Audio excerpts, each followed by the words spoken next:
수도권과 강원지방 봅시다. 자, 여기부터는 이제 정말 완전히 복습이어 가지고요. 뭐 길게 설명은 안 할게요.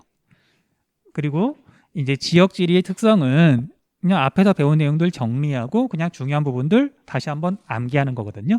그럼 아무튼 빨리 나갈게. 자, 그래서 수도권의 특성. 자, 우리가 수도권은 앞에서 이미 자세히 공부를 했고요. 통계를 내야 되다 보니까 공간 범위는 서울, 인천, 경기도로 이루어져 있다. 근데 이제 사실 정확한 의미는 수도인 서울을 중심으로 하는 생활권이잖아요. 서울로 출퇴근이 가능한 범위. 보통은 그렇게 정의를 내리거든요. 그래서 수도권의 범위가 점점 넓어지기는 하는데 지금은 서울에서 뭐 천안이나 뭐 춘천이나 출퇴근 가능하거든. 하지만 우리는 어쨌든 통계를 중심으로 공부를 해야 되다 보니까 수도권은 그냥 이렇게 되어 있다. 넘어갈게요. 그 다음에 지역 특색을 보면 뭐 서울은 조선시대부터 우리나라의 중심지였고요. 그 다음 인천의 가장 큰 특징은 이제 우리나라에서 외국으로 나가려면 보통 인천을 많이 거치죠. 왜냐면 인천국제공항이 있으니까. 됐죠? 자, 여기서 한번 얘기했던 것 같은데 이제 우리나라 광역시 가운데 공항이 없는 도시가 하나가 있어요. 그냥 이건 상식에서 어디에 없냐면 대전에는 공항이 없어요. 왜냐면 바로 옆에 청주가 있는데 청주에 국제공항이 있거든요. 아무튼 그냥 인천은 국제공항이 포인트죠. 그 다음 경기도는 수도권에서 면적이 가장 넓고 인구도 서울보다 많죠. 서울은 약 1000만 명, 인천은 약 300만 명, 경기도는 약 1300만 명. 그리고 서울의 배후지 역할을 한다. 넘어갈게요. 그 다음 수도권의 가장 큰 특징은 정말 많은 것들이 서울에 또는 이제 수도권에 집중돼 있죠. 자, 그래서 인구는 우리나라 인구가 약 5천만 명인데 그 중에 절반 정도가 수도권에 살아요. 점점 수도권의 비율이 높아지다가 여기 나온 것처럼 2019년에 50%, 지금은 절반 이상이 수도권에 살더라. 자, 그런데 수도권의 면적은 자, 여기 보면 면적 비율 나오죠? 수도권 전체하고 서울하고 이렇게 있는데 수도권의 면적은 10%가 조금 넘고요. 서울만 따지면 우리나라 대한민국의 0.6% 정도다. 여기에 정말 많은 것들이 몰려 있죠. 자, 그래서 뭐 1번, 2번, 3번, 4번 위에는 그냥 읽고 넘어가시면 되고요. 그 다음에 왼쪽에 있는 거, 그것도 그냥 상식에서 볼게요. 자, 이제 수도권의 범위가 넓어지면서 그리고 넓어질 수 있다는 얘기는 교통이 편리해지면서 서울로 출퇴근이 가능하게 되는 거잖아요. 그래서 여기서는 이제 GTX, 이게 개념은 뭐 광역 급행철도라고 되어 있는데 이걸 비롯해서 수도권 전철도 점점 멀리 가죠. 자, 참고로 지하철 1호선은 현재 어디까지 가냐면요. 충청남도 천안을 거쳐서 그 왼쪽에 있는 아산까지 내려가요. 쉽게 말하면 지하철이 1호선이 거기까지 가는 거죠. 그래서 아무튼 넘어갈게요. 그다음 수도권의 공간 구조 변화도 우리가 이제 알고 있던 것들 정리할게요. 자, 1950년대까지는 뭐 한국 전쟁 치르고 그러느라고 뭐 어떤 계획을 세워서 공간을 만든 건 아니고요. 자, 1960년대에 자, 처음에 이제 우리나라가 공업을 발전시키고자 할 때 대도시 중심으로 경공업이 발달했거든요. 대표적인 지역이 구로공단이에요. 여기 너머에 있는. 그러니까 우리나라에서 처음으로 국가에서 조성한 국가공단이거든요. 구로공단. 뭐 서울이니까 사람 많으니까 그래도. 근데 서울 뭐 한복판 사대문 안에 공장을 지을 수는 없으니까. 그래서 구로의 역사가 꽤 오래됐다. 이때는 섬유나 봉지업 등의 경공업이 발달했다. 구로 금천 쪽에. 참고로 원래는 구로구만 있었는데 인구가 늘어나면서 금천구로 쪼개진 거거든요. 그러니까 내가 대학교 입학할 때 그 무렵에는 금천구라는 이름이 되게 낯설었었어요. 쪼개진 지 얼마 안 돼가지고. 근데 지금은 구로 금천이죠. 참고로 여기가 섬유 봉제업, 재봉틀로 무언가를 만든다. 옷 만들고 뭐 그런 거거든요. 그래서 여기가 워낙 그런 공장들이 많았다 보니까 지역의 특성이 시간이 지나도 이렇게 유지되는 경우가 되게 많아요. 그래서 우리가 금천, 가산 디지털 단지역에 가면은 그 근처에 가면은 옷가게들 되게 많잖아. 대형 의류 쇼핑몰들 되게 많잖아. 이 지역 특성 중에 하나인 거예요. 옛날에는 거기가 가리봉역이었었고요. 한번 얘기했던 것 같아. 넘어갈게요. 자, 그러다가 1970년대부터는 사람들이 너무 많아지면서 여러 가지 문제점들이 생기게 됐다. 자, 이걸 다른 말로 바꾸면 집적 불이익이죠. 너무 많이 모여서 안 좋은 점이 커졌다. 그러다 보니까 여러 가지 것들이 이제 경기도로 서울 밖으로 빠져나가기 시작했다. 이건 그냥 그런 거니까 넘어가면 되고요. 자, 1980년대에서는 이제 하나 정리해야 되죠. 뭐 정리해야 되냐면, 자, 이제 뭐 구로 금천 말고 이제 옛날에는 서울에 공장이 꽤 많았었는데, 자, 이제 서울의 인구가 늘어나면서 서울 안에 공장이 있으면 사람들이 싫어하니까 시끄럽고 오염물질도 많이 나오고, 그러다 보니까 서울에 있는 공장이 먼저 빠져나가요. 사람들보다. 이야기했었죠. 그래서 서울에 있는 공장이 빠져나가면서 당연히 새로운 자리를 마련해야 되잖아. 그 자리가 경기도 안산 시흥 일대에 있는 공단이에요. 자, 여기서는 안산 체크하면 되죠.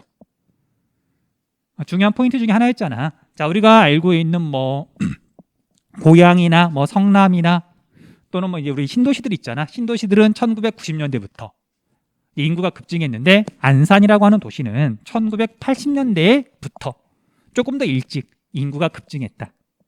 그것도 역사니까 체크를 좀 해두세요. 자, 그러다가 1990년대가 되면, 자, 여기에 나와 있진 않지만 이제 교외화가 본격적으로 시작되면서 정부에서는 신도시를 건설하면서 서울의 인구가 1992년부터 줄기 시작했다. 이것도 앞에서 자세히 이야기했던 거잖아요. 그래, 1기 신도시 4개, 좀 이따 정리할 거거든요. 알아두셔야 되고요. 그 결과 이제 경기도에 있는 도시들이 인구가 빠르게 늘어나는데 현재 인구가 많은 도시들 뭐 그렇게 몇 개 정도 조금 이따가 정리를 해줄게요. 그리고 이제 2000년대 이후에는 뭐 여러분들이 살아왔으니까 첨단 산업 중심으로 또는 지식정보 산업 중심으로 이제 수도권 지역이 바뀌고 있다. 뭐 그런 내용이에요. 넘어갈게요. 자, 다음 페이지 수도권의 산업 구조. 수도권의 산업 구조. 자, 산업별 취업자 수 변화를 봤더니 수도권은 서비스업의 비율이 전국 평균보다 더 높아요. 뭐 당연하지. 물론 공업도 많이 있긴 하지만 근데 이건 인구가 많다 보니까 이제 어쨌든 생산액이 많은 거지 비율로 보면은 전국이랑 이렇게 비교를 해보면 서수도권은 서비스업의 비율이 당연히 높다. 그 다음 이제 수도권만 놓고 보면은 서울 한번 봐볼게요. 서울, 인천, 경기 구분하는 문제가 자주 나오거든요. 자, 서울은 1차 산업이 거의 없어요. 그냥 없다고 보시면 돼요. 서울에서 농사 짓는 사람 거의 없잖아. 그쵸? 자, 그 다음에 인천하고 경기 가운데는 자, 우리가 인천은 일부 섬을 포함하긴 하지만 이제 우리 경기 같은 걸 보면은요, 뭐 조금 이따가 이야기를 하겠지만 휴전선 가까운 지역은 개발이 많이 돼 있을까 별로 안 돼 있을까? 군사시설이 되게 많아서 그 다음에 전쟁 위험이 높다 보니까 불안감이 있다 보니까 휴전선 가까운 지역은 개발이 지금까지 뭐 별로 할 수가 없었던 거지 개발을. 그리고 경기도에서 동쪽 강원도랑 가까운 지역도 현재 개발을 할 수가 없어요. 이것도 이야기했던 것 같아.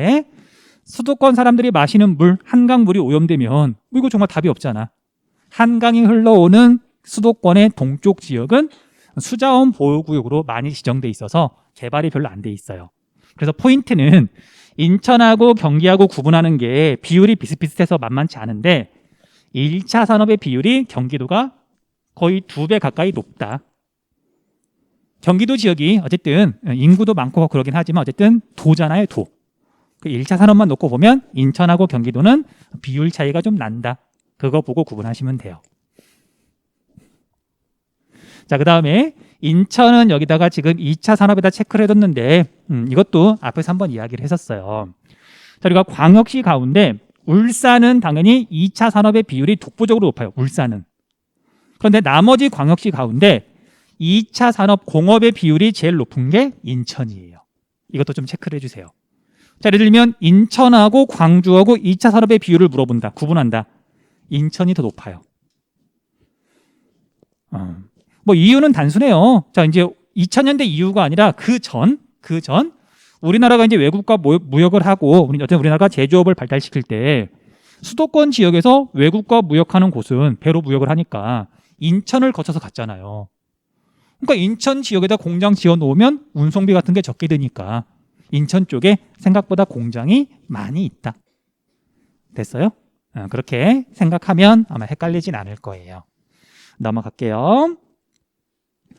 자, 그 다음에 산업 유형에 따른 공간적 분화라고 돼 있는데 자, 이건 그냥 읽고 넘어가시면 되는데 자, 오늘날에는 지식과 정보가 중요한 산업들이 당연히 점점 성장하고 있죠. 그리고 그런 산업의 특성은 고급 인력이 중요하잖아요. 우수한 인력들이 있어야 그런 산업을 할 수가 있는 거니까. 자, 그런데 서울은 그 특성상 지식 기반 서비스업이 발달해 있는 거고, 그다음에 인천이나 경기는 반도체나 뭐 이게 휴대전화나 뭐 디스플레이나 뭐 다 반도체긴 하지만 지식 기반 제조업 공장은 경기도 쪽에 있는 거고요. 주로 그냥 그런 걸 말하고 있는 거예요. 자, 넘어갈게요. 그다음에 그 밑에 있는 것도 간단한 뭐 자료인데 전국에서 수도권과 그리고 그 안에서 비율이 각각 어떻게 되느냐. 자, 뭐 예를 들면 정보통신 방송 기기업을 보면은 전국에서 여기 보면 비수도권이 절반 정도, 수도권이 이만큼인데 경기도 쪽에 많이 있는 거고요. 그 다음에 뭐 소프트웨어 및 디지털 콘텐츠업은 서울이 요만큼이네. 어쨌든 이런 지식 정보 이런 것들은 수도권 중에서도 어쨌든 서울에 많이 집중돼 있다. 뭐 그런 걸 나타내는 자료예요. 뭐 이걸 외울 필요는 없고 그냥 그렇더라 하고 넘어가시면 돼요. 그 다음에 문화적 공간 구조의 변화. 자, 이건 뭐 따로 설명할 건 없고요. 그냥 읽어보시고 넘어가시면 돼요. 대신 한두 가지만 상식에서 이렇게 이야기를 좀 해줄게요. 자, 토지 용도 변경이라고 되어 있는데, 자, 여러분들 역시 이것도 한번 얘기했던 거야. 서울에 1000만 명쯤 되는 사람이 살고 있는데 어마어마하게 많은 쓰레기가 나와요. 자, 쓰레기 처리할 때 재활용하는 건 가능한 건 재활용하면 되는데 재활용을 할 수 없는 건 보통 땅에 묻거든요. 매립한다 그러잖아. 자, 지금 서울에서 나오는 쓰레기는 어디다 묻고 있을까? 기억나니? 인천 구석에다가, 인천에서도 약간 구석에다 묻고 있거든요. 근데 이제 지금은 그렇지만 과거에는 서울에서 나오는 쓰레기를 이제 서울에다 묻었었어요. 그 장소가 어디냐면 옛날에 한강에 있던 난지도라고 하는 섬 주변에다가 쓰레기를 매립했거든요. 됐어요? 근데 이제 그게 당연히 쓰레기 매립하다 보니까 오염된 물도 나오고 냄새도 좀 심하게 나고 그리고 거기도 이제 가득 차가지고 이제 다른 데다 묻기 시작한 거거든요. 자, 아무튼 그래서 쓰레기를 이렇게 잔뜩 묻었더니 정말 산처럼 이렇게 쌓여가지고 나중에 좀 정리한 다음에 그 위에 흙을 약간 덮고 그 위에다가 공원을 만들어 놨어요. 거기가 어디냐면 월드컵 공원이에요. 상암동에. 우리가 한강 나가면 이게 상암동 쪽으로 보면은 이렇게 정말 이렇게 언덕처럼 평평한 언덕이 있거든요. 거기가 월드컵 공원 쪽인데 뭐 난지공원, 하늘공원. 됐죠? 그래서 거기 가서 보면 이게 높이가 100m 가까이 되고요. 쓰레기야, 쓰레기. 100m 가까이 되고 그리고 거기가 어쨌든 이제 옛날에는 쓰레기장이었다는 거, 쓰레기장이라기보다는 쓰레기 매립장이었다는 거, 뭐 그 정도만 체크할게요.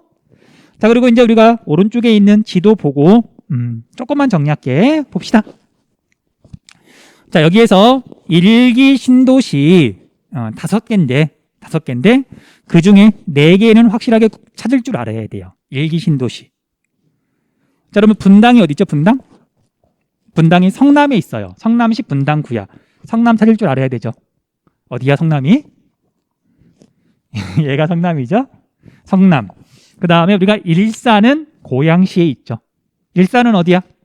얘가 일산이죠. 그러니까 나중에 시험 보기 전에 꼭 외우셔야 돼.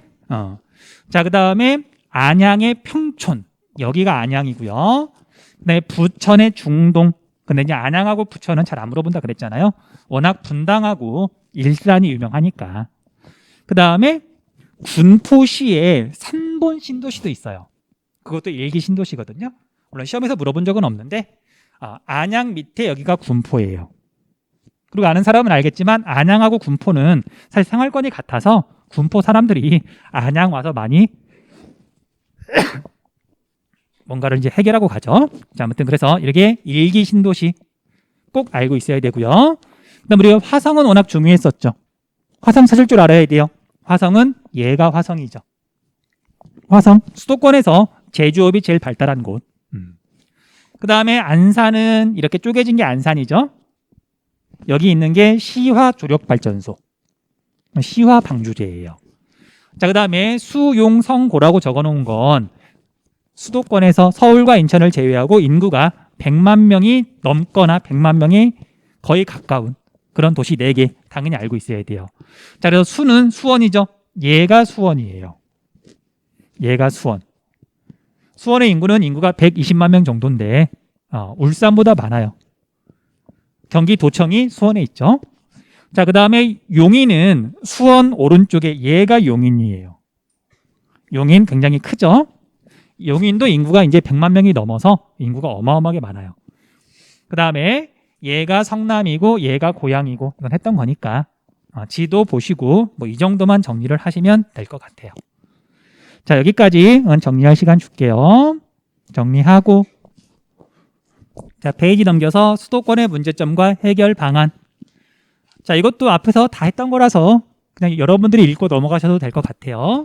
수도권의 문제점의 가장 큰 원인은 너무 많은 게 집중돼 있다. 그리고 수도권은 뭐 지나치다는 말은 좀 그렇긴 한데 수도권은 사실 발전이 많이 돼 있는데 우리나라 다른 지역은 상대적으로 많이 낙후되어 있죠. 그게 이제 우리나라가 해결해야 되는 큰 이제 문제점 중에 하나잖아.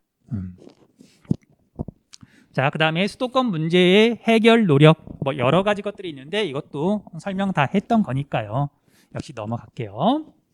자, 그 다음에 이제 여기서 처음 나오는 게 수도권 정비 계획하고 뭐 수도권 정비 권역이 있는데 이것도 핵심만 좀 짚어줄게요.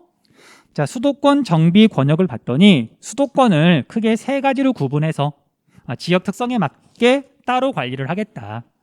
자, 그래서 가운데 여기가 서울이에요. 서울을 중심으로 해서 그 주변 지역은 이미 너무 많이 집중돼 있으니까 인구 밀도도 너무 높으니까 과밀 억제 권역. 뭐 단어가 어려운 건 아니니까요. 자, 그 다음에 수도권도 당연히 이제 성장을 해야 되는데 주로 이제 수도권의 남부 지역, 그 다음에 휴전선이랑 가까운 지역, 여기는 성장 관리 권역으로 해서 이제 무분별하게 막 성장하는 게 아니라 어쨌든 체계를 잡아서 성장을 시키겠다. 뭐 그런 개념이죠. 그 다음에 앞에서 이야기했던 것처럼 수도권의 동쪽 지역, 경기도랑 가까운 지역은 북한강, 남한강이 이렇게 흘러오니까 한강이 있으니까 여기는 오염이 되면 안 되는 거예요. 그래서 자연 보전 권역으로 지정이 되어 있는 거죠. 그렇게만 구분하시면 돼요. 자, 그 다음에 제3차 수도권 정비 계획이라고 되어 있는데 이것도 그 지역의 특성하고 단어하고 이렇게 연결만 시키시면 돼요. 자, 가운데 여기가 서울이거든요. 여기가 서울이고요. 그리고 서울은 업무 및 도시형 산업벨트.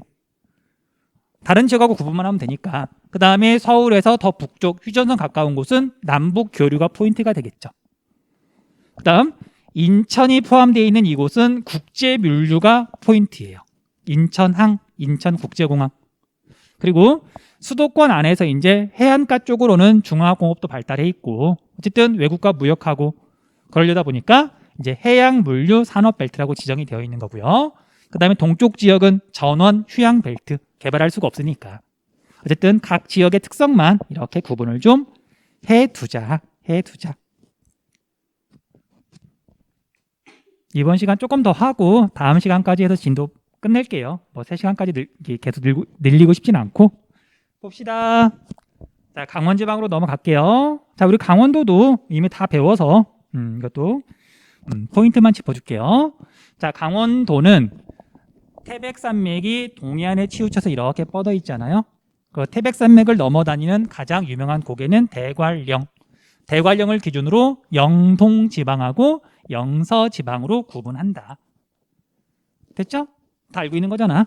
자, 그 다음에 영서지방과 영동지방의 특징은 이렇게 돼 있는데 뭐 앞에서 다 이야기했던 거니까 그냥 여러분들이 읽어보시면 될 것 같아요. 그 다음에 자, 이제 이것도 뭐 다 배웠던 거지만 그래도 너무 오래돼서 뭐 짧게만 이야기를 할게요. 자, 이제 우리가 기후는 지형이나 뭐 위도나 뭐 바다나 이런 거 영향을 많이 받는데 어쨌든 지역에 따라서 좀 다르게 나타난다. 자, 그래서 우리가 강원도 지역을 이렇게 물어보면 해안가보다는 내륙이 당연히 좀 더 기온이 겨울에 낮고 춥고요. 그 다음에 위로 올라가면 당연히 더 춥겠죠. 그래서 강원도에서 제일 추운 지역 가운데 하나가 여기에 있는 춘천이에요. 춘천이란다. 철원. 그래서 남학생들 중에 이제 철원에서 만약에 군대 생활을 한다. 강원도가 춥구나. 그걸 몸으로 느낄 거예요. 자, 아무튼 이제 그런 일반적인 원리고요. 그다음에 이제 위도가 비슷할 경우 뭐 강릉, 대관령, 춘천, 뭐 그 밑에 홍천을 물어볼 수도 있는데 얘네들은 기후값이 많이 다르다. 자, 일단 여기에 대관령은 나와 있지 않지만 대관령은 해발 고도가 되게 높으니까 기온이 되게 낮은 거죠. 여름철에 20도가 안 되고요. 그 다음에 여기는 지형성 강수가 많이 내리기 때문에 연 강수량은 굉장히 많은 편이고 눈도 많이 내리고 뭐 대관령은 뭐 쉽게 구분할 수 있으니까. 자, 그런데 춘천하고 강릉하고 이렇게 비교해 보면은요, 태백산맥을 기준으로 동쪽은 눈이 많이 내리는 곳. 그래서 겨울철 강수량을 보면 물론 여름보다 훨씬 적긴 하지만 얘랑 비교해 보면 한 3배쯤 차이가 나는 것 같죠. 차이가 많이 나는 거야. 3배쯤 되니까. 자, 그 다음에 1월달 평균 기온도 많이 달라요. 자, 춘천은 영하 5도쯤 되죠. 근데 강릉은 봤더니 영상이에요. 5도쯤 차이가 나는 거잖아.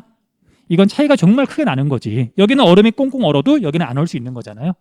그래서 1월달 평균 기온과 겨울철 강수량을 보고서 지역을 구분하면 된다. 뭐 더 말하면 여러분들 귀만 아플 테니까 넘어갈게요. 자, 그 다음에 영서와 영동지방의 인문 환경, 이것도 그냥 읽어보시면 돼요. 근데 이제 한번 했던 얘기지만 그래도 한번 더 다시 이야기를 해주자면, 태백산맥이 이렇게 뻗어 있으면 옛날 사람들은 태백산맥을 넘어 다니는 게 너무 힘들었겠죠. 정말. 그래서 영서지방하고 영동지방하고는 정말 많이 달라요. 정말 많이 달라요. 같은 강원도라고 보면 조금 그럴 정도로. 한번 했던 얘기잖아. 자, 선생님 후배 중에, 그러니까 내 동기하고 내 1년 후배 중에는 여기 동해안 사람은 없었거든요. 근데 2년 후배 중에 강릉 사람이 하나 왔어. 강릉 애가. 처음에 진짜 깜짝 놀랐어요. 탈북민인 줄 알고. 그러니까 태백산맥이 이렇게 있으면은요, 대표적으로 원주는 영서지방에 있는 도시거든요.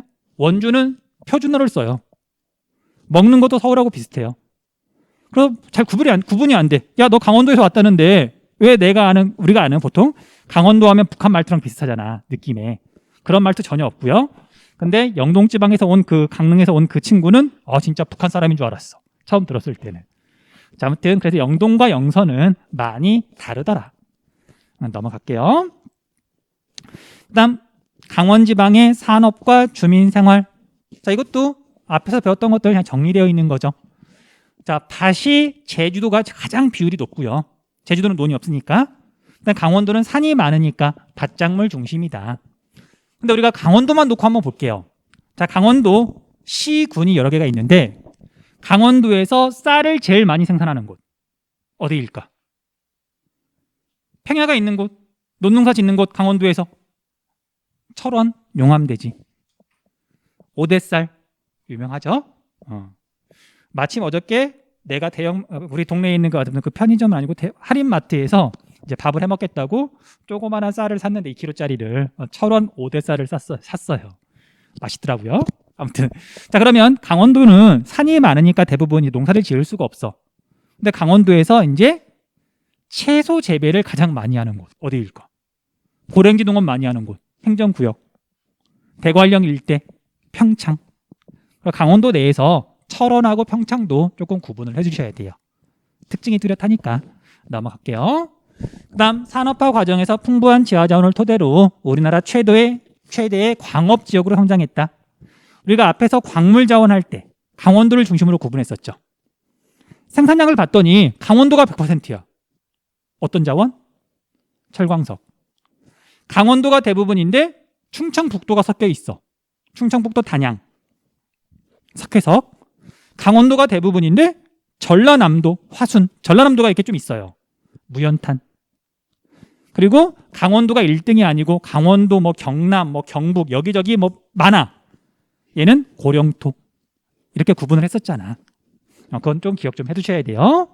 그다음 1980년대 이후에 우리나라 가정용 난방 연료가 석탄에서 석유랑 천연가스로 바뀌면서 이 지역에 있던 탄광이 문을 다 닫은 거죠. 그래서 이 지역에 급격한 변화가 나타났는데, 자, 여기를 보시면 대표적인 지역 태백을 예를 들고 있어요. 태백을 봤더니 인구가 85년도에는 10만 명이 넘었는데 불과 10년 사이에 6만 명 정도로 절반으로 줄었고요. 쉽게 말하면 10년 사이에 한 집 걸로 한 집씩 집이 없어진 거지. 그러니까 집이 없어진 게 아니라 사람들이 빠져나가면서 빈집들이 한 집 걸로 하나씩 생기는 거예요. 특히 이제 시내 쪽은 좀 덜한데 이제 태백에서도 이제 탄광 쪽 그런 쪽은 정말 사람들 다 빠져나가면서 빈집이 정말 너무너무 많았었거든. 그냥 얼핏 기억나는 게 90년대 말에 이게 선생님이 2학년 때 탄광 여기 태백으로 답사를 갔었거든. 수업 시간에. 그러니까 그 지리가 전공이다 보니까 답사를 가야 돼요. 그때 봤던 게 약간 충격으로 남아 있어요. 좀 한 집 걸로 한 집씩 빈집이니까 처음 봤거든. 그리고 이제 이렇게 인구가 줄어든다는 얘기는 이 지역 경제가 많이 쇠퇴했다는 얘기잖아요. 이때쯤 가서 보니까 정말 그 지역 이미지가 탄광 지역이다 보니까 뭐 석탄 가루 같은 것도 좀 이렇게 묻어 있고요. 그 다음에 지역 경제는 활성화가 하나도 안 돼 있고 쇠퇴해 있고 젊은 사람 거의 없고 이미 노인들밖에 없고 지역의 이미지가 이렇게 정말 조금 이렇게 슬프더라고요. 그러다 보니까 이제 이 지역 사람들이 너무 먹고 살기 힘드니까 정부에서 강원랜드, 내국인도 갈 수 있는 카지노죠. 어쨌든 카지노를 이제 만들어 주겠다. 근데 보세요. 우리 동네에 카지노가 들어온다. 그러면 좋은 점도 있을 거예요. 돈은 좀 벌겠죠. 근데 안 좋은 점도 되게 많아요. 강원랜드 앞에 가면은 이렇게 와가지고 돈 다 잃어버리고 또 빚 내가지고 또 다 잃어버리고 자동차까지도 담보로 맡겨가지고 자동차도 뺏기고 집에도 못 가고 이제 그런 사람들 꽤 많잖아. 그래서 뭐 자녀 교육이라든지 어떤 지역 이미지라든지 그거에는 안 좋은 게 당연히 많이 생길 수밖에 없는데 이 지역 사람들은 이미 지역이 너무 안 좋아지다 보니까 강원랜드 같은 거 들어오더라도 지역이 더 이상 나빠질 게 없다. 차라리 그러니까 돈이라도 벌자. 그래서 태백 바로 옆에 정선 쪽에 강원랜드가 있거든요. 생활권은 똑같아요. 그래서 태백에 강원랜드가 있다고 보시면 돼요. 아무튼 이 지역이 낙후되다 보니까 카지노를 여기다 건설한 거예요. 넘어갈게요. 자, 그래서 산업별 종사자 수 비율을 봤더니 86년도에는 광업이 61%. 절반 정도가 광부였던 거지. 이 지역 사람들. 자, 그런데 2019년이 됐더니 광업은 3%. 깜짝이야. 끝내란 얘기네요. 자, 그러면 3학년들 종소리잖아. 자, 새로운 성장을 모색하는 강원지방하고 그 다음 부분 아니구나. 끝내야 되겠네. 이게 여기까지 나가야 되겠다고. 최대한 빨리 할게요. 자, 새로운 성장을 모색하는 강원지방. 자, 강원도는 어쨌든 우리나라에서는 뭐 지형적인 영향 뭐 그런 여러 가지 것들 때문에 개발이 상대적으로 덜 돼 있죠. 아무튼 그래서 이제 얘네들도 새로운 성장을 이제 모색하고 있는데 그래서 지역별로 첨단 산업을 좀 키우려고 하고 있어요. 뭐 다 외울 필요는 없고요. 강원도의 3대 도시가 원주, 춘천, 강릉이거든요. 근데 이 중에 시험에서 물어보는 건 원주만 물어봐요. 자, 원주가 의료 중심이에요. 의료 중심이니까 꼭 기억해 두시고요. 그 다음에 1차 산업을 기반으로 한 소득 창출, 그냥 읽어보시면 되고요. 그 다음에 여기에서 이제 우리가 외워야 되는 거, 물론 이런 것들은 다 알고 있을 거니까 넘어가고요. 자, 폐광 지역을 해서 관광 산업을 이렇게 키우기 위해서 석탄 박물관. 자, 우리가 이제 17강 수도권 공부해봐서 알겠지만 뭐 앞에서 다 공부했던 내용 그냥 복습이죠. 물론 기억이 안 나는 부분도 있겠지만 뭐 그걸 그렇다 그래서 완전히 새로 설명할 수는 없으니까. 자, 아무튼 그래서 내용도 간단하게 하면서 어쨌든 정리할게요. 자, 빠르게 성장하는 충청지방. 제목에서 충청도의 특징이 드러나 있어요. 자, 수도권은 당연히 계속해서 인구가 늘어나고 있죠. 근데 수도권을 제외하고 나면은요, 그리고 제주도 제외하고 나면 전부 다 인구가 감소하는 중이에요. 강원도, 전라도, 그다음에 경상도 다 인구가 줄어들고 있는데 충청도만 전체적으로 인구가 늘어나고 있다. 뭐 이유도 앞에서 배웠었죠. 수도권에 있는 공장이나 또는 뭐 인구 그런 것들이 충청도 지방으로 빠져나가잖아요. 그게 충청도의 가장 큰 특징이에요. 자, 공간 범위는 대전광역시, 세종특별자치시, 충청북도, 충청남도고요. 자, 이제 이 중에 이제 특징이 뚜렷한 걸 조금 이야기를 해보자면요. 세종특별자치시는 2010년대에 이제 만들어진 거죠. 그래서 완전히 허벌판, 완전 시골이었는데 이제 막 아파트 같은 거 들어서고 그러면서 지금은 인구가 30만 명이 넘어가요. 그리고 앞으로 50만 명 정도까지 인구가 더 늘어날 예상이거든요. 자, 그러면 여기가 인구가 늘어난다. 그럼 당연히 주변 지역에서 세종시로 사람들이 모여드는 거잖아. 그래서 우리가 지도를 보면은 세종시랑 대전광역시랑 붙어 있거든요. 대전시의 인구가 세종시로 많이 빠져나가면서 대전시의 인구는 줄어들고 있다. 기억해 두셔야 돼요. 자, 이것과 비교해 보면 충청남도, 충청북도는 경기도랑 맞닿아 있는 지역은 인구가 빠르게 늘어난다. 같은 충청남도지만 경기도랑 맞닿아 있는 천안, 아산 이런 데는 인구가 빠르게 늘어나지만 전라북도랑 맞닿아 있는 뭐 논산이나 뭐 부여나 이런 데는 인구가 늘어날 리가 없잖아. 어쨌든 이게 충청도의 특징이다. 자, 충청도의 또 가장 큰 특징 중에 하나가 교통이 편리하다. 특히 육상교통. 왜냐면 우리 남한만 놓고 보면 동쪽 지역은 산이 많으니까 좀 빼고요. 그러면 이제 사람이 많이 사는 서쪽 지역을 중심으로 보면 대전을 중심으로 하는 충청남도, 거기가 우리나라의 가운데잖아.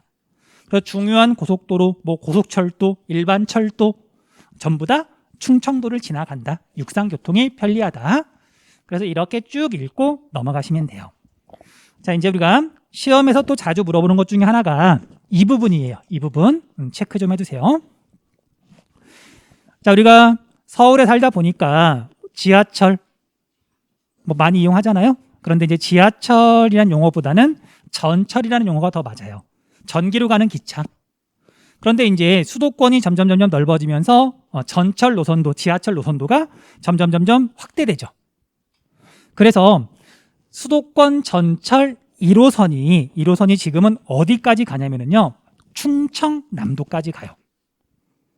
그래서 천안 지나서 아산까지 가거든요. 기억 좀 해주세요. 그래서 기출문제를 보면 수도권 전철이 지나가는 곳과 지나가지 않는 곳을 물어보는데 충청도 지역에서는 천안, 아산 지하철 지나가고요. 충청북도는 지하철, 전철이 가지 않아요. 기억 좀 해두세요. 넘어가. 자, 이렇게 보면 천안 이렇게가 충청남도죠. 이렇게 진천, 청주, 뭐 옥천, 영동 여기서부터는 충청북도고요. 1호선이 천안 지나서 아산까지 가요. 아산까지. 충청북도는 가지 않고요. 그 다음에 또 우리가 앞에서 한번 했던 건데 우리가 고속철도 있죠. KTX라고 보통 부르는데 얘도 처음에는 서울에서 이제 부산까지 경부선이 먼저 놓이고요. 그 다음에 목포까지 가는 호남선이 만들어졌어요. 그때 논란이 됐던 게 뭐냐면 경부선하고 호남선하고 어디에서 만날 건가? 그러면 만나는 지점, 다른 말로 이제 이건 분기점이라고 부르거든요. 만나기도 하지만 서울에서 오던 기차가 갈라지는 지점이잖아요. 그 분기점을 어디로 할 것인가?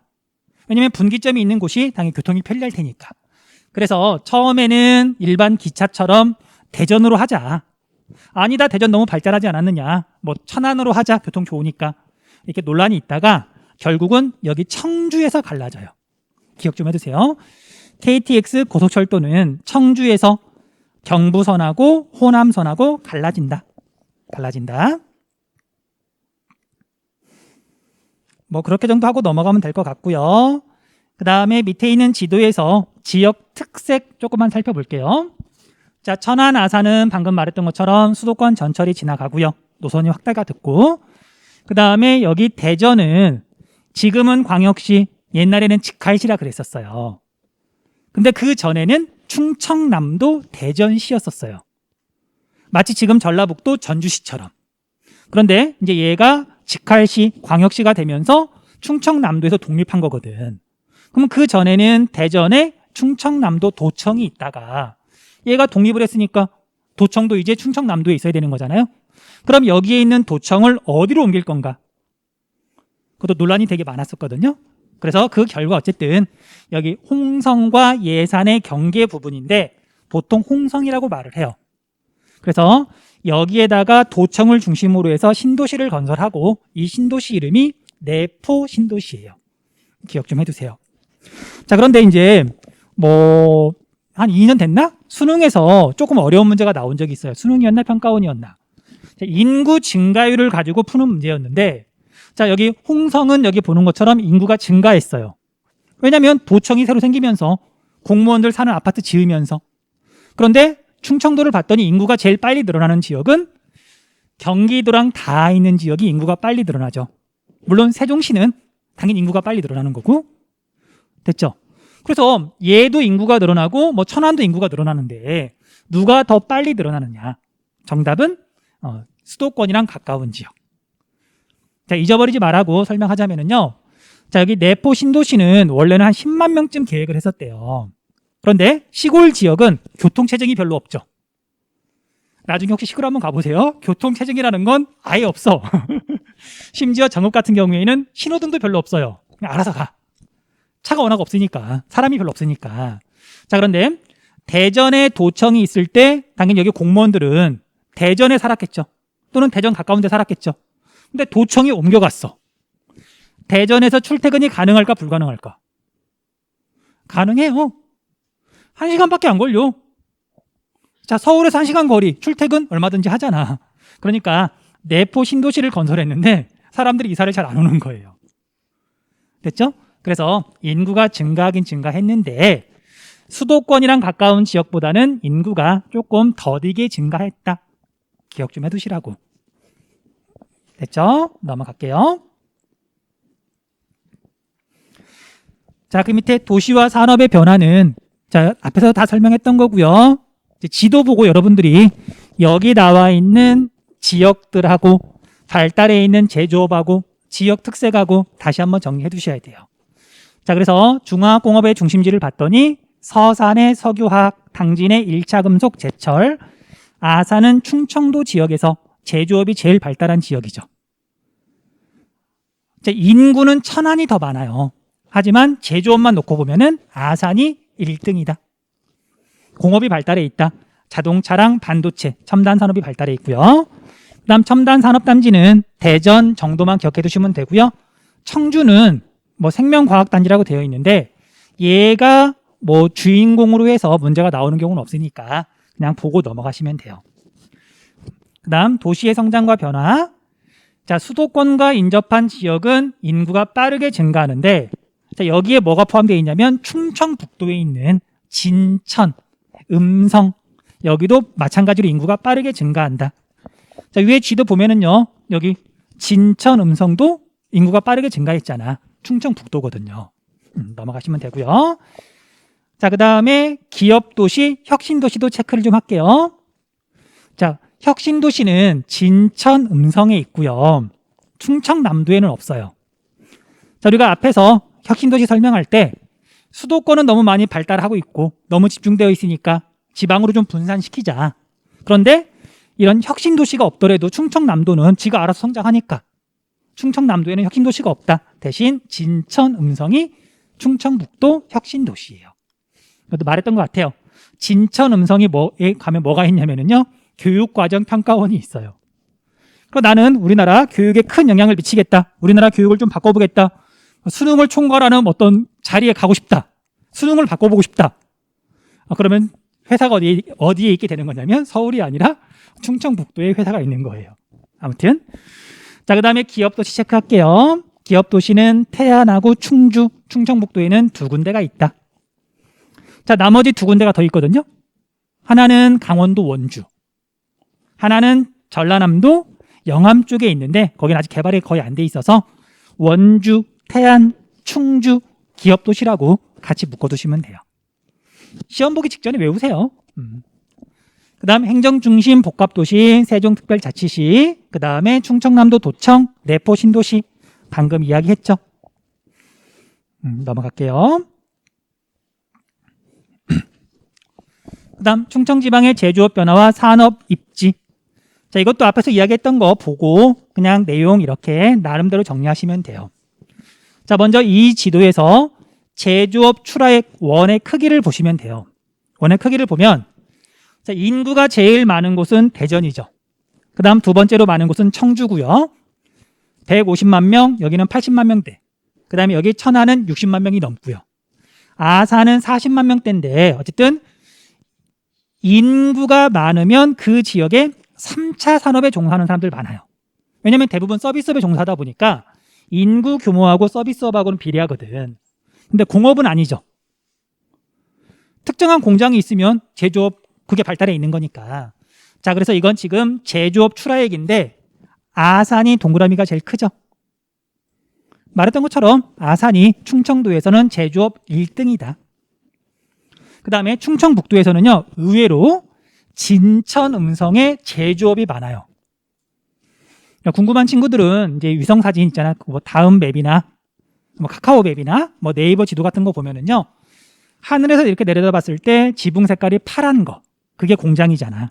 그래서 진천 음성에 가면은요, 파란색 지붕이 생각보다 많아요. 어쨌든 여기도 공업이 발달해 있다 정도만 체크하시면 될 것 같아요. 자, 충청도 지방은 이 정도까지만 설명하고요. 잠깐 정리할 시간 주고 호남 지방으로 넘어갈게요.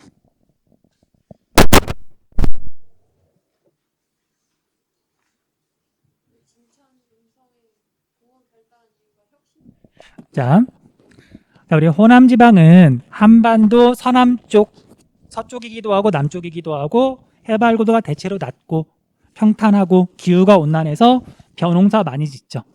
자, 행정구역은 광주, 광역시, 전라북도, 전라남도 세 개로 구분한다. 자, 그런데 이제 우리가 행정구역을 놓고 보면은요, 전라북도와 전라남도로 구분하잖아. 그런데 사람이 사는 모습을 보면은요, 남도하고 북도하고 다르다기보다는 전라도를 이렇게 하나로 묶어놓고 보면은 내륙의 동쪽 산간 지역하고 서쪽 평야 지역하고 달라요. 그래서 우리가 뭐 먹는 음식이라든지 또는 뭐 사투리라든지 뭐 판소리의 어떤 종류라든지 동서로 사는 모습이 좀 구분이 된다. 자, 그 다음에 전라도의 큰 특징은요, 평야가 굉장히 넓고 그 다음에 해안선이 복잡하고 갯벌이 넓어서 농업과 어업이 발달해 있다. 참고로 여러분들, 섬이 많으면 파랑이 약해요.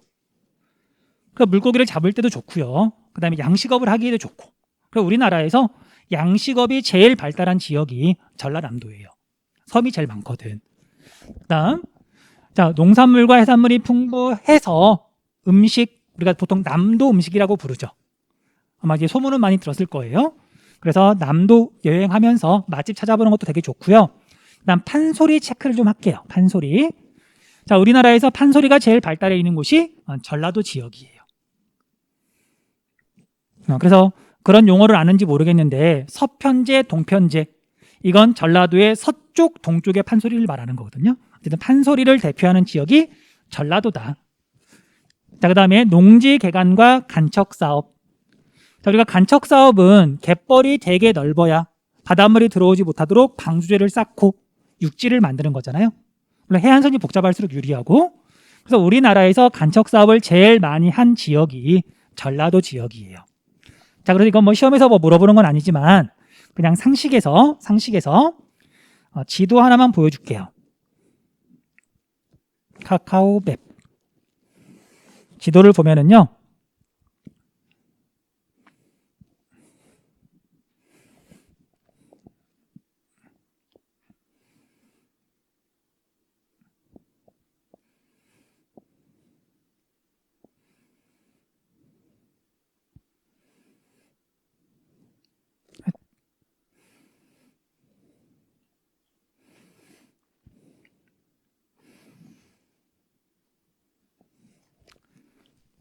자, 이제 이게 전라도 지역인데 다른 지역은 이렇게 산이 되게 많은데 김제, 뭐 군산, 익산, 뭐 그 옆에 전주, 여기는 정읍, 그 다음에 여기는 뭐 부안, 고창인데 여기가 호남평야 지역이에요. 여기에 가면 지평선이 보이는 동네. 자, 그런데 이쪽은 또 갯벌이 되게 넓고 그래서 간척 사업도 되게 많이 했어요. 자, 우리 교재에 보면 광활면이라고 나오는데 거기가 어디냐면요, 김제의 해안가 지역인데 일제강점기 때 간척 사업을 한 거예요. 그래서 동네 이름이 원래는 갯벌이었는데 너무 넓은 땅이 생기다 보니까 광활하다 그래서 광활면이 된 거예요. 됐죠? 일제강점기 때도 간척 사업을 되게 많이 했고요. 우리나라는 고려시대 때부터 간척 사업을 해왔다 그러더라고요. 그 다음에 여기 광활면보다 여러분들 부모님 세대는 다 알고 있는 지역일 텐데 여기 개화도라고 하는 섬이 있어요. 자, 옛날에는 밀물 때는 여기가 다 바닷물이 되고요. 정말 섬이었었어요. 썰물 때는 갯벌이 되는 거고. 그런데 간척 사업을 하면서요. 개화도에서부터 방조제를 이렇게 쌓고 여기가 논으로 바뀐 거예요. 개화도 간척지는 되게 유명하거든요. 심심하면 집에 가서 엄마 아빠한테 엄마 혹시 개화도 간척지 알아? 라고 물어보면 알 거예요. 옛날에 이제 여러분 부모님들이 학교 다닐 때는 되게 강조하면서 배웠던 거거든요. 자, 그런데 이쪽이 광활면, 이쪽이 개화면 대표적인 간척지인데 새만금 간척지는 요만큼이 지금 새만금 간척지예요. 지금도 간척 사업을 하는 중이고 그래서 새만금 간척지가 어마어마하게 크다 정도만 보고 넘어갈게요. 자, 그런데 이제 사실 이 간척지가 옛날에는 뭐 간척을 한 다음에 뭐 논농사도 짓고 그랬었는데 지금은 우리 쌀이 어차피 남잖아요. 간척 사업을 굳이 해야 되느냐 논란이 되게 많아요. 자, 아무튼 간척 사업은 그냥 읽어보시면 되니까 넘어갈게요. 다음 산업 구조의 변화. 자, 전국하고 비교를 해보면 전라도 지역은 호남 지방은 1차 산업의 비율이 높다. 체크해 두시면 되고요. 그 다음에 전국에 비해서 2019년을 봤더니 2차 산업의 비율이 높아요. 자, 이거 보고서 호남 지방이 제조업이 발달해 있다. 2차 산업이 발달해 있다. 그렇게 생각하면 안 돼요. 왜냐하면 전국 평균이잖아. 뭐가 포함이 되어 있냐면 서울이 포함이 되어 있어요. 자, 서울은 제조업의 비율이 높다 낮다. 서울 안에 공장 별로 없잖아. 그래서 전국 평균을 다 깎아먹는 건 서울이고 서울을 제외하면 대부분 전국 평균보다 2차 산업의 비율이 높아요. 어쨌든 전라도 지역 호남 지방이 제조업이 발달한 동네는 아니니까 넘어갈게요. 자, 아무튼 여기까지는 그냥 읽어보시면 되고요. 그 다음에 여기도 앞에서 공부 다 했던 건데 여수의 석유화학 외워야 되죠. 그 다음에 광양의 1차 금속 제철 외우셔야 돼요. 그 다음에 혹시라도 여러분들 기출문제를 보다가 자, 우리나라에서 중화학공업이 제일 먼저 발달한 곳은 남동임의 공업지역이죠. 70년대거든요. 울산을 중심으로 해가지고 울산, 뭐 포항 이런 데가 제일 먼저 발달을 했는데 자, 예를 들면 우리가 1차 금속을 봤더니 포항에 제철소를 짓고 뭐 금속 관련 그런 공장들이 많이 생겼어. 근데 거기가 생산량이 포화에 이르면 더 확장을 해야 되는데 땅이라는 게 한정이 돼 있잖아요. 그래서 1970년대에는 포항을 중심으로 제철 산업이 발달했다가 거기가 가득 차니까 80년대에 광양에 제철소를 또 지은 거예요. 그럼 여기도 가득 찼어. 그 다음에 건설한 게 당진에 있는 제철소예요.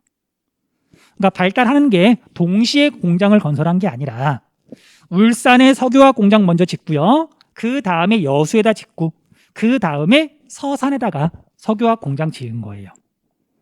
그런 식으로 시기에 따라서 발달하는데 좀 차이가 있다. 뭐 알아두시면 좋고 몰라도 상관은 없고요. 나머지 것도 그냥 읽어보시면 될 것 같아요. 넘어갈게요. 자, 그 다음에 호남 지방의 제조업 특성. 자, 이거 광주는 자동차 산업이 발달해 있긴 하지만 울산을 제외하면 광역시는 공업이 중심은 아니거든. 그러다 보니까 여수가 인구는 좀 적지만 출하액이 광주보다 여수가 훨씬 더 많죠. 인구는 훨씬 적지만 출하액만 놓고 보면 여수가 더 많다. 자, 어쨌든 광주는 자동차, 여수는 석유, 화학, 그 다음에 광양은 1차 금속. 넘어가시면 되고요. 그 다음에 이제 밑으로 와가지고 이제 이것도 외우는 거니까 빨리빨리 정리할게요. 자, 경제자유구역과 혁신도시라고 되어 있는데 경제자유구역은 지금은 물어보지 않아요. 그러니까 옛날에는 중국이 외국 자본을 이렇게 받아들이면서 투자를 받으면서 성장을 빨리 했잖아. 그거 이제 부러워가지고 이제 그것처럼 외국인들한테 투자를 좀 받자 해가지고 우리나라에 경제자유구역이라는 걸 많이 만들었어요. 여기서 말하는 건 자유는 외국인한테 주겠다는 거거든요. 그런데 이게 지금은 많이 흐지부지 돼가지고 더 이상 안 물어봐요. 대신 혁신도시는 알아야 되죠. 중요하니까. 자, 우리가 전라도 지역의 혁신도시가 어디에 있냐면요, 전주하고 나주에 있어요. 전라도니까 그냥 거기에 있다 라고만 기억하시면 될 것 같아요. 넘어갈게요. 그 다음 관광산업. 그 지역 특산물 또는 유명한 축제 정리해 두셔야 돼요. 자, 먼저 우리가 전주는 세계 소리 축제인데 여기서 말하는 소리는 판소리예요. 그러니까 우리나라 전통 소리, 뭐 클래식 그런 거 아니고요. 자, 그다음에 남원 하면 유명한 거 성춘향과 이몽룡, 남원 광활루, 그다음에 남원은 지리산 같이 알아두셔야 되고요. 그다음에 김제는 우리나라에서 가장 평야가 넓은 곳, 지평선이 있는 곳. 이것도 보여줄게요. 자, 우리가 시간 얼마 안 걸리니까, 자, 김제를 이렇게 보면은요, 지도가 이렇게 있잖아요. 나도 이제 보고 깜짝 놀랐던 건데, 김제를 봤더니 화초산이라 그래서 지금 산을 표시해 놨어. 해발 고도가 29.5m예요. 자, 우리 학교 운동장 해발 고도가 한 80m 되거든요. 그러니까 우리 학교보다 한 3분의 1밖에 안 되는데 이 동네에서는 산인 거야. 완전 평야 지역이라고요. 됐어요? 여기만 그런 게 아니라 다른 데 보면 아무튼 산이 뭐 30m 뭐 그런 것들을 다 산이라고 표시를 해놨더라고요. 김제니까 가능한 거예요. 넘어갈게요. 그 다음에 보성하면 녹차, 다향제. 그 다음에 순창하면 고추장, 된장, 장류 축제 등이 있다 하고 넘어가시면 되고요. 그 다음 우리 슬로우시티도 한번 이야기했던 것 같아요. 자, 슬로우시티는 신안군, 완도군, 담양군이 제일 먼저 지정이 됐는데 전주는 규모가 크지만 한옥마을 때문에 슬로우시티로 지정이 되어 있다. 뭐 그 정도까지만 하고 정리하시면 될 것 같아요. 자, 오늘은 여기까지 하고요. 내일 영남지방, 그 다음에 제주도까지 해서 마무리 지을게요. 자, 우리가 지난 시간에 호남지방까지 했고요. 영남지방하고 제주도 하면 끝나는데 제주도는 할 게 없어요. 우리가 앞에서 배웠던 지형, 기후, 단원하고 정말 제주도는 완전히 똑같거든요. 그래서 영남지방까지만 설명을 하고 제주도는 일단 정말 쓱 보고 넘어갈게요. 자, 영남지방의 포인트는 공업, 남동임의 공업지역이죠.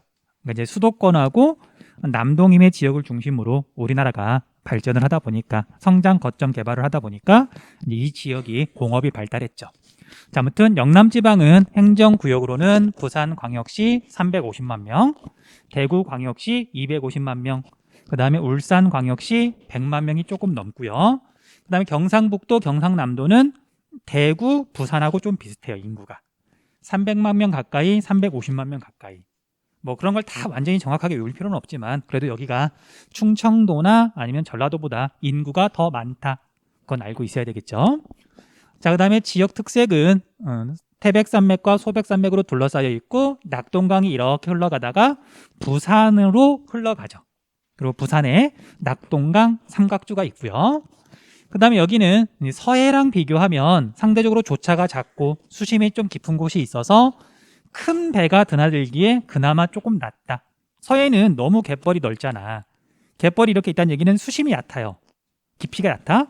큰 배가 당연히 물 밑으로 많이 가라앉는데 그러니까 큰 배가 드나들기엔 조금 힘든데 남해 쪽은 그나마 좀 낫더라. 어쨌든 그래서 남동임의 공업지역이 여기에 있다. 넘어갈게요. 그다음 산업 분포는 1차 산업 농업인데 자, 북부 내륙 지역 경상북도는 과수, 과일 면적이 독보적인 1등이었죠. 물론 지역 내 비율만 따지면 제주도가 1등인데 제주도는 면적이 되게 좁으니까 그래서 경상북도 하면 과일 생각하시면 되고요. 경상남도는 전라북도, 전라남도하고 함께 보리를 많이 재배하는 거 기억나시죠? 쌀하고 보리, 그루가리 형태로 재배했었잖아요. 자, 그 다음에 부산도 대도시잖아. 서울, 부산. 서울 다음에 부산이니까. 그 부산 주변으로 원예 농업 또는 뭐 비닐하우스 그런 게 되게 많아요. 그리고 옛날부터 이제 일본이랑 가까우니까 일본으로 수출도 많이 했었고. 아무튼 그래서 경상남도는 경기도만큼은 아니지만 부산의 영향을 받는 대도시권인 거지. 그렇게 생각하시면 돼요. 그다음 제조업은 1960년대에는 노동 집약적인 공업이 발달했다. 자, 그때 대표적인 산업이 대구를 중심으로 하는 섬유 산업, 그다음에 부산을 중심으로 하는 신발 산업이 있었어요. 그러니까 참고로 여러분들 나이키라고 하는 회사가 당연히 나이키 공장, 뭐 자기들이 직접 물건을 만드는 경우는 거의 없고 대부분 제3세계 가난한 나라, 그 뭐 이렇게 어린 아이들의 뭐 노동력 이용해가지고 만든다고 이렇게 논란도 되게 많이 되고 그랬었잖아요. 그런데 이제 우리나라가 약간 가난하던 시절에는 나이키에서 만드는 신발의 뭐 절반 정도를 부산에서 만들었다 그러더라고요. 근데 지금 부산에 신발 공장 있을까 없을까? 거의 없겠죠. 그래서 이제 부산 신발은 더 이상 안 물어보고요. 대구는 그래도 섬유가 조금 남아있으니까 대구에서 어쨌든 존재감이 있다. 그럼 섬유라고 생각하면 된다 그랬었죠. 넘어갈게요. 그러다가 1970년대 이후에 중화공업 남동임의 공업지역이 만들어졌다. 자, 그리고 다른 지역하고 마찬가지로 도시랑 발달한 산업들 정리해야 되겠죠. 영남 내륙 경상북도 쪽에는 대구, 섬유, 그 다음에 구미는 전자, 그 다음에 남동임의 공업지역은 울산, 자동차, 석유화학, 조선, 자석, 조고요. 포항은 1차 금속, 그 다음에 창원은 기계라고 되어 있는데 이것도 앞에서 이야기했었죠. 기계라고 하면 조금 애매하잖아. 그냥 넘어가셔도 되고요. 거제는 기타 운송장비, 조선, 그렇게 체크하시면 돼요. 자, 밑에 있는 뭐 그래프는 뭐 중요한 부분들 이렇게 체크를 해놓긴 했는데 공업 단원에서 나온 그래프랑 뭐 똑같은 거예요. 그래서 굳이 설명을 더 이상 하진 않을게요. 넘어가시면 되고요. 자, 그 다음에 인구하고 도시 마저 볼게요. 자, 인구 분포는 아까 부산 인구 말해줬고 대구 인구도 말해줬었고요. 그 다음 창원은 수도권을 제외한 그리고 광역시를 제외하면 유일하게 100만 명이 넘어가는 도시예요. 지금 102만 명인가 그렇거든요. 그리고 창원은 원래 창원, 마산, 진해 이렇게 세 도시였는데 2010년대에 통합됐어요. 그리고 창원에 경상남도 도청이 있죠. 그러니까 원래 부산에 있던 도청을 옮기려고 그 다음에 또 공업단지도 만들 겸 해가지고 창원은 계획된 도시예요. 자연스럽게 만들어진 도시가 아니고 어쨌든 창원에 경상남도 도청이 있다.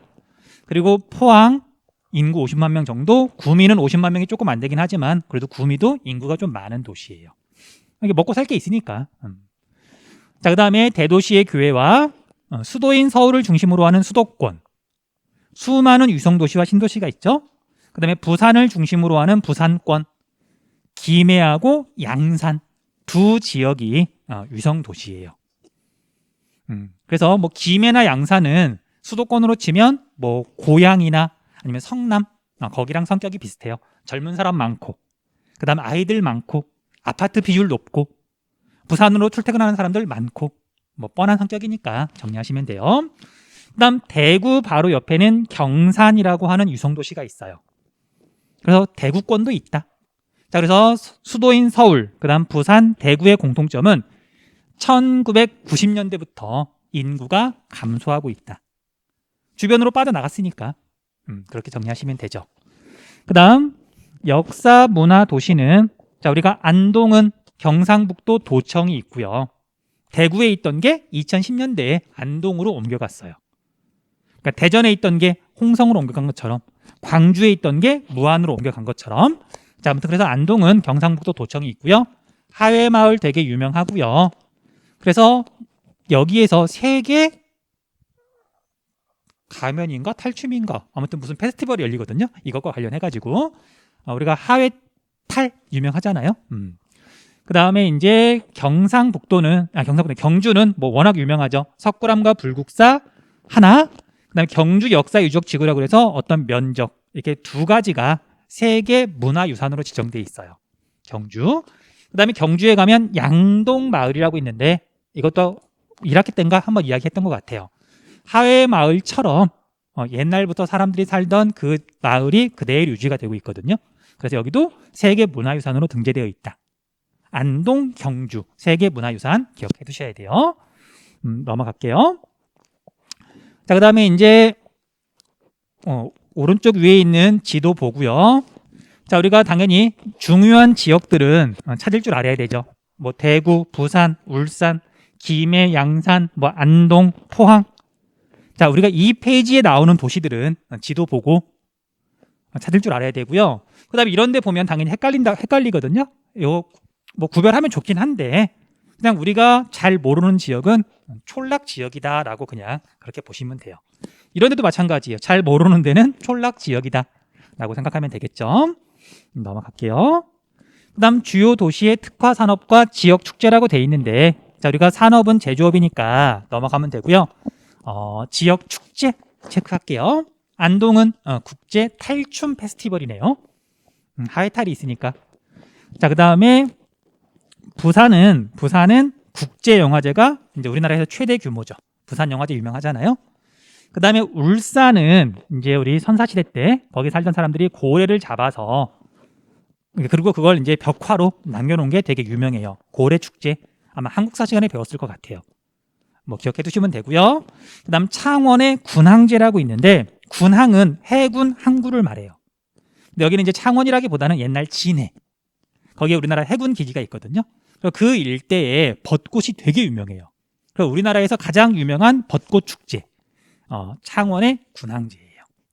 그래서 여러분들, 자, 우리 표현이 조금 그렇긴 하지만, 자, 우리가 광신고를 탈출한다기보다는 이제 우리가 수험생, 고등학생에서 이제 벗어나게 되면, 대학생이 되면 뭐 이것저것 하고 싶은 게 많이 있겠죠. 그러면 서울에서 벚꽃이 피기 훨씬 전에, 그러니까 3월 중순쯤 되면, 초중순쯤 되면 이제 제주도부터 이제 벚꽃이 필 텐데, 물론 제주도를 가는 것도 좋긴 하지만 그때 3월 초에 대학생 됐을 때, 여유가 있을 때 군항제 한번 가보는 것도 뭐 괜찮지 않을까? 우리나라에서 가장 유명한 벚꽃 축제인데, 물론 사람한테 치일 각오는 좀 하고요. 자, 아무튼 그래서 유명한 군항제가 있다. 그다음에 진주는 남강이라고 하는 강 이름이에요. 거기에서 유동축제, 이것도 한번 이야기했던 것 같아요. 기름으로 밝히는 등불. 그래서 여러분들 최근에 뭐 가을부터 해가지고 도림천 이렇게 혹시 가본 적 있어요? 그리고 신림역 근처에 보면 지금 뭔가 조명으로 꾸며놨잖아. 그것보다 훨씬 규모가 큰, 뭐 남강 위에다가 이렇게 뭔가 띄워놓고 뭐 그렇게 만들어 놓은 것들. 그래서 뭐 선생님이 가본 적은 없는데 이게 약간 논란이 됐던 적이 좀 있어서, 여기 같은 경우에는 한때 축제를 유료로 진행하려고 했던 적도 있어요. 이제 아마 반대가 심해서 이제 못한 걸로 알고 있긴 하는데, 다 이렇게 막아놓고 돈 낸 사람만 들어가서 즐길 수 있도록 지역 축제인데. 자, 아무튼 그래서 진주도 되게 유명해요. 그다음 참고로 뭐 이건 뭐 시험에서 물어보는 건 아닌데요. 이제 그냥 이건 나랑 가장 친한 대학 동기 녀석이, 가장 친한 친구가 그러니까 출신이 진주 출신이거든. 그래서 이제 알게 된 건데, 자, 우리가 이제 지역에 보면 지역 이름을 딴 대학교들 있죠. 전북대, 전남대, 충남대, 충북대, 강원대. 지역에 있는 거점 국립대학이에요. 그런데 선점 효과라 그래야 되나? 경상남도의 거점 국립대학, 경상대가 아니에요. 경남대가 아니에요. 그러니까 경남대가 아니야. 왜냐하면 경남대가 사립대학교에서 이름을 먼저 선점해가지고 국립대학을 만들었는데 경남대라고 붙일 수가 없었던 거예요. 그래서 경상남도는 거점 국립대학이 어디냐면 경상대예요. 그리고 경상대가 어디에 있냐면 진주에 있어요. 그냥 그렇다고요. 그래서 넘어갈게요. 자, 여기까지 하면 우리가 이제 영남지방 다 끝났고요. 그다음 제주도는, 자, 뭐 페이지는 한 페이지를 차지하긴 하는데, 여러분들 뭐 읽어보면 알겠지만 뭐 잊어버렸으면 어쩔 수 없고, 우리가 1학기 때 배웠던 거랑 정말 완벽하게 겹치니까 여기는 그냥 넘어가도록 할게요. 자, 그 다음에 제주도의 미래와 노력이라고 되어 있는데, 이것도 상식에서 한 가지만 더 이야기할게요. 자, 일단 제주시가 2002년도에 국제 자유도시로 지정이 됐고요. 여기서 뭐 자유롭다는 말은, 여기가 이제 관광지니까 외국 사람들이 우리나라에 좀 자유롭게 이렇게 오갈 수 있도록 뭐 그런 규제를 풀어주겠다는 거죠. 뭐 제조업 그런 거랑 상관이 없고. 자, 그래서 국제 자유도시로 지정이 됐고, 이걸 더 잘해보고자 제주특별자치도를 만든 거예요. 됐죠? 그리고 제주도는 이제 또 재밌게도 어쨌든 면적이 그렇게 넓지 않고 관광지라고 하는, 화산 지형이라고 하는 되게 독특한 성격이 있잖아요. 그러다 보니까 제주도지사가 무언가를 하고자 할 때 뭔가 좀 일관성 있게, 그러니까 무슨 얘기냐면, 자, 우리가 보통은 도지사를 주민들이 투표로 뽑아요. 그래서 그럼 제주특별자치도지사 투표로 뽑아. 근데 거기에 보면 이제 제주시하고 그다음에 서귀포시가 있거든요. 근데 여기는 시장을 투표로 뽑지 않아요. 왜냐하면 도지사랑 밑에 있는 시장이랑 정당이 다르거나 그러면 뭔가 이렇게 일관되게 하기가 좀 애매하자 할 수도 있잖아요. 그래서 여기는 도지사만 뽑고요. 특별자치도다 보니까 시장은 국가에서 임명해요. 그러니까 조금 체계가 다르다는 것도 나중에 우리가 선거 처리되거나 어떤 정치랑 관련된 거기도 하고 우리나라 행정구역이랑 관련된 거기도 하니까 알아두시면 좋고요. 그다음 제주도는 어쨌든 이렇게 해가지고 뭔가 이렇게 가능성이 있고 관광지로 워낙 유명하니까 인구도 늘어나고 어쨌든 많이 변화가 일어났잖아요. 그러니까 이걸 보고서 이제 강원도도 이야기했던 것 같아. 우리도 특별자치도 만들어 달라.